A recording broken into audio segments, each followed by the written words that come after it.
switch cards, or expand your IXXI with a repeat order.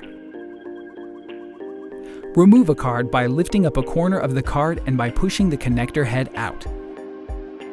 Using the click tool, you can then click the new card into the IXXI.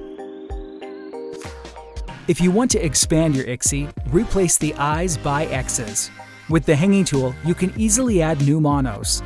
Click the first 2 hatches of the hanging tool onto the last 2 monos and secure the tool to the wall with tape in a level position.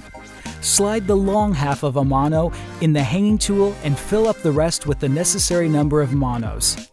Stick the monos to the wall and carefully slide the hanging tool off the monos. Now, you can add new cards.